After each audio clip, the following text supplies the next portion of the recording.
Welcome बिगराने नबी साहब, ठीक है, तनकीद तो आपके ऊपर भी होनी चाहिए, सियासी तो तनकीद ही होती है। एक अखलाक के दायरे में रहकर भी किसी को टारगेट नहीं किया जाए, अटैक नहीं किया जाए। इस दौर में, पीटीआई के दौर में बड़ी सख्त तनकीद की गई, जो मुझे दिली तौर उसके ऊपर अफसोस भी है। आज मैं सिंध के लोगों को और ये मुबारकबाद भी दूंगा, आज बीबी साहिबा की सालगिरह है, शहीद मोहतरमा बेनज़ीर भुट्टो साहिबा की। वो जो है ना एक इंटरनेशनल फिगर थी, इंटरनेशनल लीडर थी, और जो उनकी शहादत भी हुई हो कि इंटरनेशनल ट्रेजिडी थी पूरी दुनिया के लिए। और मैं हमेशा ये कहता हूँ, तो मेरे लिए तो बीबी साहिबा एक रोल मॉडल थी। आप किस तरह, आप 15 महीने के बाद जब अगर टाइम पे इलेक्शन होती है, तो आप तो पीछे, आपके ऊपर भी तो एक बड़ा ये होगा कि आपने कुछ डिलीवर नहीं किया, बहुत मुश्किल होगा आवाम में जाने के लिए अगर हालात ये रहते हैं। नबी साहब, मीर साहब, मैं सबसे पहले तो आपके चैनल के तवज्जुह से पाकिस्तान भर के तमाम जो जमहूरियत पसंदों को, दुनिया भर के तमाम जो जमहूरियत पसंदों को और दुनिया भर की तमाम ख़वातीन को जो जमहूरियत की सरबुलंदी के लिए जदोजहद करती हैं, उनको शहीद बेनज़ीर भुट्टो साहब का के सालगिरह के मौके पर बड़ी मुबारकबाद देना चाहूँगा। अर्ज़ ये है कि हमें पता है मुश्किलात होंगी, लेकिन पाकिस्तान पीपल्स पार्टी कभी मुश्किलात से घबराती नहीं है और कभी बदजुबानी भी नहीं की, कभी इखलाक से गिरी हुई बात भी नहीं की। हम जमहूरी लोग हैं। लेकिन सियासत जो है, लेकिन ठीक है, आपकी तरफ से भी लोग इस तरह की बातें करते हैं। पीपल्स पार्टी कभी ऐसी चीज गैर इखलाकी बात नहीं की, कभी गैर इखलाकी बात के अंदर सर, गैर इखलाकी बात नहीं की। कादिर पटेल नहीं, कब की है? कादिर पटेल कोई एक बताएं। जूमानी नहीं, देखें ना, ये आपके, देखें, ये आपके एक सोचने का अंदाज है। मैं इसको हाफ एम्प्टी कहूंगा, आप इसको हाफ फिल कहेंगे। नहीं, देखिए, मैं हाफ एम्प्टी कहूंगा, आप इसको हाफ फिल कहेंगे। तो इट डिपेंड्स कि आप चीज़ों को किस नज़र से देखते हैं। मुझे ज्वाइन किया सेनेटर दिनेश कुमार साहब, बलोचिस्तान अवामी पार्टी जा सेनेटर आहिनि। दिनेश साहब, तव्हांखे वेलकम चऊं था पंहिंजे प्रोग्राम में। मेरे भी रिगार्ड्स दीजिएगा। हेलो सर, तव्हांखे वेलकम चऊं था पंहिंजे प्रोग्राम में। महिरबानी मीर साहब। तव्हांजो दोस्त आहे पंहिंजो MPA साहब एंथनी नवीद साहब, उहो बि तव्हांखे सलाम थो करे। अच्छा, कहिड़े हवाले सां? जीअं तव्हांखे सलाम करे थो PP जा MP भूल गए। हा सर, कीअं था ॾिसो सर, हिन गवर्नमेंट ते बि वरी तनक़ीद थिए थी, हिन गवर्नमेंट बि को डिलीवर न कयो, पोइ गवर्नमेंट ते बि असां तनक़ीद कंदा अचूं पिया। हे तजुर्बेगार हुया, अहल हुया, महंगाई आहे, बेरोज़गारी आहे, गवर्नेंस आहे। अॼु तव्हां असेंबली जे अंदरि वॾो किरदारु अदा कयो, बीबी साहिबा खे बि तव्हां भेटा पेश कई ऐं सालगिरह जी मुबारक बि ॾिनी, छा चवंदव साईं? जी बिल्कुल, तव्हांखे मां तव्हांजे हर प्रोग्राम में इहो ई चयो त जेका बि नई गवर्नमेंट ईंदी, तव्हांखे यादि हूंदो, जेका बि हूंदी उन लाइ इक़्तिदार जेको आहे फूलनि जी सेज न आहे, और हर ॾींहुं ॿिए ॾींहं को ॾाढो मुश्किल थींदो रहंदो। उहा मुंहिंजी ॻाल्हि सच साबित थी थिए। और तव्हांखे पतो आहे त फिनेंशियल क्राइसिस घणो ज़्यादा थी चुको आहे, और हिन दफ़े बि जेको बजट पेश कयो वियो आहे उहो तक़रीबन 5000 अरब जो खसारे जो बजट आहे। 45,000 अरब पहिरियों असां ते बैरून मुल्क कर्ज़ा आहिनि, और 5000 अरब हे कर्ज़ो वठी करे असां पूरो कंदासीं। इहा शइ त अञा वेंदी। और मां तव्हांखे ॿीहर थो चवां, अॼु को सुभाणे अञा ख़राबु ईंदो। जेका बि अगर ये चवंदा अगस्त में इलेक्शन थींदो, जेका नई गवर्नमेंट आई उन लाइ अञा नया चैलेंजेस ईंदा। एंथनी नवी साहब, मुश्किल हालात हैं, सेनेटर साहब कह रहे हैं कि और मुश्किलात हैं आगे, गरीब आदमी कहाँ जाए? देखिए सर, हमने इन्हीं मुश्किलात में से रास्ता बनाना है। सही, इन्हीं हालात में से रास्ता बनाना है। हम मतलब ये मुल्क छोड़ के नहीं जाने वाले। हमने यहीं पर कुर्बानियाँ दी, हमारी क़यादत ने यहाँ पर जाने का नजराना दिया और मुश्किल हालात में दिया। हम अपने वसाइल को इस्तेमाल करते हुए इन मसाइल को ख़त्म करेंगे इंशाअल्लाह। सर कह रहे हैं कि हमें मुश्किल से तो अपने आप को खुद निकालना है ना। मतलब दिनेश साहब, खुद मेहनत करनी है। इस मुल्क के ऊपर काफ़ी मुश्किलात माजी में भी आई है, अभी भी हैं, आगे आने वाले दिनों में भी ये चीज़ें होंगी। हमें खुद फैसले लेने हैं, क्या कहेंगे?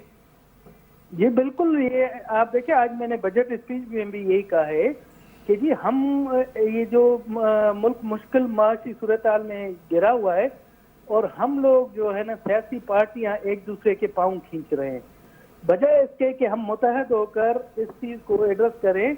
हमने पॉइंट स्कोरिंग के हवाले से अपनी जो है ना एक दूसरे के खिलाफ इल्ज़ाम लगाने, ऐसी चीज़ें करने। अब देखें, हम फेटस के मसले पर मुतहद हुए और फेटअप के मसले पर तमाम पार्टियां और प्लस में हमारे एस्टेब्लिशमेंट एक सफे पर आ गए, जिसकी वजह से हमने वक्त से पहले उनकी शराइतें पूरी कर दी और उम्मीद है कि अक्टूबर तक हम ग्रे लिस्ट से निकल जाएंगे, ताकि जो है ना हमारे जो हमारे मार्च की पाबंदियां लगने का खतरा था ब्लैक लिस्ट में, उससे हम बच जाएंगे। इसी तरह से अगर हम मुतहद होकर, इसी तरह से हम तमाम पार्टियां और प्लस एस्टेब्लिशमेंट माशी सूरत हाल के हवाले से एक ही सफ़े पर आ जाएं और एक ही तरह की प्लानिंग करें, तो कोई मसला नहीं है कि हम इन चीज़ों से निकल सके। क्योंकि आप देखें कि हमारे मुल्क का हाल के आज मैंने जो फिगर दी है, आप यकीन जाने 11 अरब रुपए डेली हम सूद की मद में अदा कर रहे हैं। पाकिस्तान की जो मेहनत कशों की कमाई है, पाकिस्तान के खून पसीने की कमाई है, वो 11 अरब रुपए डेली सूद की मद में जा रहे हैं और ये बढ़ता जा रहा है। तो इसके लिए हमें बैठकर एक बहुत बड़ा लाएअमल इख्तियार करना पड़ेगा। तमाम जमातों को पाकिस्तान के बारे में सोचना पड़ेगा, अपनी जमात की वाबस्तगी से बालातर होकर इसी एक चीज पर मुतफिक होना पड़ेगा कि पाकिस्तान को इस फाइनेंशियल क्राइसिस से निकालना है, तभी कोई इस चीज का मसले का हल हो सकता है। अगर इसी तरह से हमने एक दूसरे की टांगे खींचती रही तो वो दिन दूर नहीं है कि जब हम डिफॉल्ट में चले जाएंगे। नबी साहब, फेटअप में जो बड़ा किरदार रहा है और एस्टेब्लिशमेंट का बड़ा अच्छा किरदार रहा है, ज़बरदस्त रहा है, पॉलिटिकल पार्टीज़ का बड़ा किरदार रहा है और काफ़ी चीज़ें सब मिल के इदारों ने, पॉलिटिकल पार्टीज़ ने, असेंबली ने, सियासी जमातों ने एक बड़ा रोल अदा किया। अब भी ये कौमी इशू है, मैशियत आपको पता है, खुद करप्शन इंडिया के अंदर भी है, करप्शन बांग्लादेश के अंदर भी है, यहाँ पॉलिटिकल इंस्टेबिलिटी और पॉलिसी जो है ना कंटिन्यू नहीं रहती थी, इसी वजह से हमारे मुल्क के अंदर मैशियत का ये हाल है। देखिए मेरे साहब, आपको शायद याद होगा जब ये गवर्नमेंट की तश्कील हुई थी, जब ये गवर्नमेंट बनी थी 2018 में, तो उस वक्त भी हमारे को चेयरमैन जनाब आसिफ अली जरदारी साहब ने ये बड़ी इनको खुले दिल के साथ पेशकश की थी कि माशी जंग में हम आपके साथ हैं, आए मुल्क को इस माशी बुरान से निकालें। जिस पर दूसरी सियासी जमातों ने भी इनको बड़ी ऑफ़र की थी इमरान खान साहब को, लेकिन वो इस बात को उस वक्त समझ नहीं सके थे। और आज देखें, जब अल्लाह ताला ने हमारी जान उनसे छुड़वाई है, तो वज़ीर ख़ारजा जनाब बिलावल भुट्टो ज़रदारी साहब ने जिस तरीके से जर्मन डेलीगेशन के सामने अपना मौक़िफ़ बयान किया और बैरूनी दौरों में जिस तरीके से पाकिस्तान की इस ख़ित्ते में, इस दुनिया में अहमियत, अफादियत को उजागर किया है, ऑल्दो के कुछ उसके जो मेजर्स लिए गए थे माजी में, लेकिन अपने केस की प्रेजेंटेशन और लीडरशिप पे कॉन्फिडेंस जो होता है, वो इदारों को इस बात की तरफ अपील करता है कि वो उन चीज़ों पे रिकन्सिडर कर सकें। तो ये रिकन्सिडरेशन का अमल जो है वो एक दिन में नहीं हुआ, लेकिन लीडरशिप की चेंज की वजह से उसमें बहुत फ़र्क आया है, जिसमें मैं ज़ाती तौर पर being a political activist of Pakistan Peoples Party, मैं अपने चेयरमैन बिलावल भुट्टो ज़रदारी साहब को भी ना सिर्फ मुबारकबाद देना चाहूँगा बल्कि खराज तस्लीम भी पेश करना चाहूँगा कि इस मुल्क को उन्होंने FATF से निकालने में अपनी खुदादा सलाहियतों का इस्तेमाल किया। सर, आपको अब्दुल साहब, आपको खुद पता है कि पिछली गवर्नमेंट ने बड़े ऐसे सख्त मुआहदा जो IMF के साथ किया, इस गवर्नमेंट के पास भी कोई रास्ता नहीं है कि IMF से पैकेज नहीं ले। $6 बिलियन का पैकेज है, आपको खुद पता है, जो फॉरेन रिजर्व है तकरीबन $9 बिलियन से भी कम है। ख़तरा होता है कि आपकी जो पेमेंट ऑफ बैलेंस का है वो कुछ क्राइसिस ना हो, इसी वजह से ये एक सख्त फैसला करने जा रही है गवर्नमेंट। टेलीफोन लाइन पे हैं दिनेश साहब, टेलीफोन लाइन पे। इस गवर्नमेंट ने भी सख्त फैसले किए हैं। पिछली गवर्नमेंट ने जो मुआहदा किया था IMF के साथ, सेनेटर साहब, वो एक बड़ा सख्त फैसला था, उसके ऊपर अमल भी नहीं किया था, उस एग्रीमेंट के ऊपर भी वो नहीं चले, जिसकी वजह से इस गवर्नमेंट को मुश्किलात हैं काफी। देखें जी, हर गवर्नमेंट आती है वो यही चाहती है कि उसका दौर सही गुजर जाए। ये जितनी भी गुज़िश्ता गवर्नमेंट आई है, मैं ये नहीं कहूँगा कि सिर्फ PTI की, जितनी भी गवर्नमेंट आई है, उन्होंने वो जो टेम्परेरी बेसिस पर इक़दाम होते हैं वही किए और IMF से सख्त शराइत पर कब्जा लिया हर गवर्नमेंट ने, और उनके साथ सख्त शराइत पर जो है ना मुआहदात किए हैं।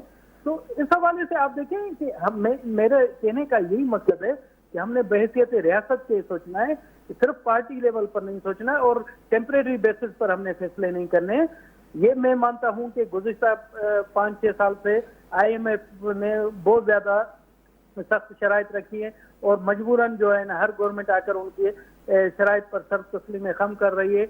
और जब ये आखिर में आपको पता है कि मार्च के महीने में, फरवरी से मार्च के महीने में ये पॉलिटिकल क्राइसिस आया, तो जो PTI की गवर्नमेंट थी उसने नुश्ता दीवार पढ़ ली थी। इस वजह से उन्होंने IMF के जो उनके मुआहदात थे उन पर अमल दरामद करना छोड़ दिया था, जिसकी वजह से आज हमें बहुत बड़ी मुश्किलात का सामना है। इसमें कोई दो राय नहीं है। हम भी PTI की गवर्नमेंट का हिस्सा थे और अब हम आज़ाद बेंचेस पर हैं, मगर हमें पता है कि मौजूदा गवर्नमेंट को भी काफ़ी मुश्किलात का सामना है और मौजूदा गवर्नमेंट भी चाहती है कि अवाम को रिलीफ मिले, मगर ये मुझे होता हुआ नजर नहीं आ रहा है कि वो किस तरह से अवाम को रिलीफ देंगे। और ये जो उन्होंने गवर्नमेंट संभाली है, तो मुझे नहीं लगता कि वो इस तरह से कोई अवाम को कोई रिलीफ दे सके। बड़ी मेहरबानी, बड़ी तानी मेहरबानी, आपकी बड़ी मेहरबानी MPA साहब। इन्हें इजाज़त, अल्लाह हाफिज़।